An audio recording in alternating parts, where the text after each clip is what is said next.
역대상 18장 14절에서 17절 말씀 제가 받들어 읽겠습니다. 다윗이 온 이스라엘을 다스려 모든 백성에게 정의와 공의를 행할세. 스루야의 아들 요압은 군대 사령관이 되고 아힐루의 아들 여호사밧은 행정장관이 되고 아이두베 아들 사독과 아비아달의 아들 아비멜렉은 제사장이 되고 사워사는 서기관이 되고 여호야다의 아들 브나야는 그렛 사람과 블렛 사람을 다스리고 다윗의 아들들은 왕을 모시는 사람들의 우두머리가 되니라. 아멘.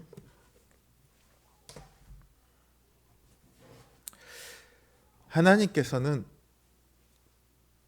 다윗과의 언약대로 행하셔서 사방의 적들을 물리치고 적들에게서 오히려 조공을 받게 하십니다. 다윗 이전까지의 이스라엘은 사무엘의 시대를 잠깐 빼고는 그야말로 동네북이었습니다. 사사기에서 볼 수 있듯이 이스라엘은 툭하면 이방 민족의 지배를 받았습니다. 그만큼 주변의 민족들에게 이스라엘은 쉬운 민족이었어요. 요즘 말로 하면 호구죠. 찌르면 찌르는 대로 원하는 걸 뜯어낼 수 있었어요.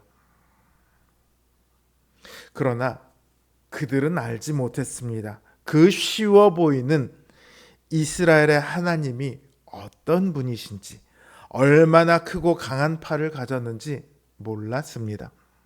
그러니 하나님께서 택하신 이스라엘을 그냥 자기들이 얼마든지 가지고 놀아도 되는 장난감처럼 여겼죠.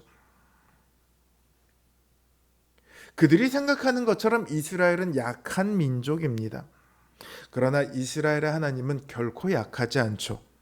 하나님께서는 만군의 여호와이십니다. 하늘과 땅의 모든 군대를 통치하는 분이세요. 그래서 하나님께서는 늘 전쟁은 여호와께 속했다 이렇게 말씀하시곤 하죠. 그러면서 하나님만 믿으면 승리할 수 있다 이렇게 그 백성들에게 말씀을 하십니다. 문제는 이방 민족들만 이 하나님이 어떤 분이신지를 몰랐던 것이 아니라 이스라엘도 몰랐어요. 자신들의 하나님이 얼마나 크고 놀라우신 분이신지 몰랐습니다. 그래서 하나님을 의지해서 싸우는 대신 그냥 세금을 바치고 이방의 압제를 받기를 선택했습니다. 손해는 좀 보더라도 생명은 어찌저찌 건질 수 있겠구나 생각을 했던 거였죠. 그랬던 이스라엘을 이제 하나님께서 이기게 하십니다. 이 이기게 하셨다는 말을 히브리어 원어로 보면요, 구원하셨다 이런 의미를 갖고 있습니다. 하나님께서는 이스라엘을 그저 전쟁에서 이기게 하신 것이 아니라요, 약한 민족이었던 그들을 강한 민족이 되게 하신 것이 아니에요. 하나님은 그들을 구원하셨어요. 이방의 압제에서부터 구원하셨고요, 뿐만 아니라 그들의 불신앙으로부터도 구원하셨습니다. 하나님을 믿어도 우린 이길 수 없을 거야. 하나님을 의지해서 싸우다 죽느니 그냥 힘들더라도 식민지 속국으로 살아가자. 이런 불신앙에 빠진 이스라엘에게 하나님께서는 은혜를 베푸셔서 그들로 이기게 하십니다. 하나님의 능력을 보이시고 그들로 하나님을 믿게 하셨어요. 그들이 잘 믿어서 하나님께서 그들을 구원하신 것이 아니에요. 제대로 믿지도 않던 이들이라고요. 그런 이들을 하나님께서 뭐하러 구원하셨을까요? 그냥 그들을 버리고 새로 시작해도 되지 않을까요? 이스라엘 역사를 보세요. 출애굽 이후로 그들은 늘 반역하는 역사를 반복해오고 있습니다. 굳이 그들을 또 불러다가 그들을 또 구원하시고 그들을 이기게 하실 이유가 있을까요? 그러나 하나님께서는 이스라엘을 통해 하시고자 하시는 일이 있으셨습니다.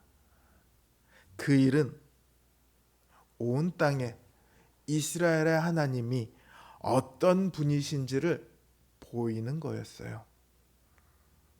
그래서 모든 민족이 하나님께 나아오도록 하는 게 하나님의 계획이었어요. 이건 하나님께는 계획이고요, 이스라엘에게는 사명입니다. 하나님께서는 이스라엘을 구원하사 이스라엘이 이 사명을 감당하기를 원하셨습니다. 이스라엘이 이 땅에 하나님의 능력뿐만 아니라 공의와 자비를 보이기를 원하셨습니다.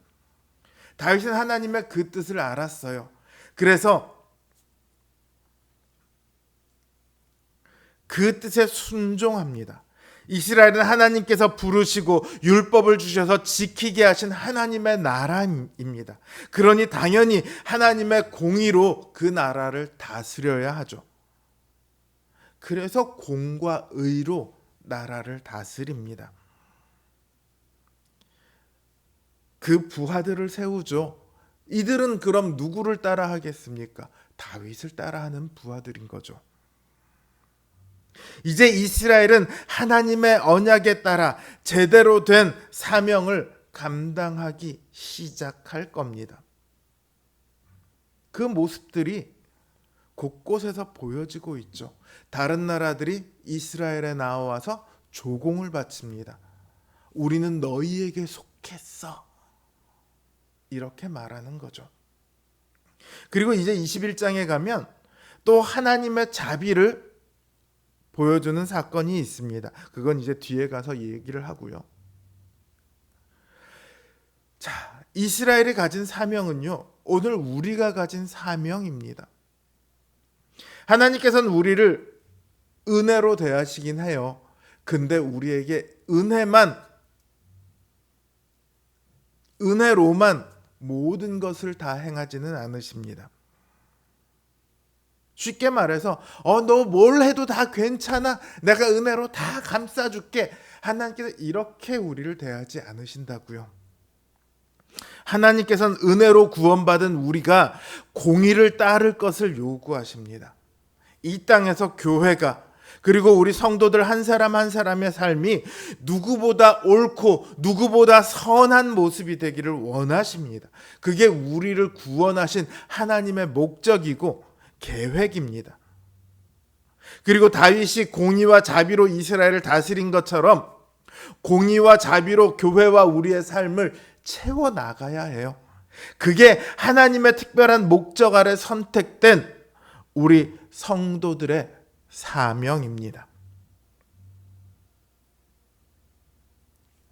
이 하나님의 뜻을 따라 바르고 선한 모습으로 이 땅에 하나님의 나라를 보여줄 수 있는 그 사명을 감당하는 우리 성도님들 되시길 주님의 이름으로 기원합니다.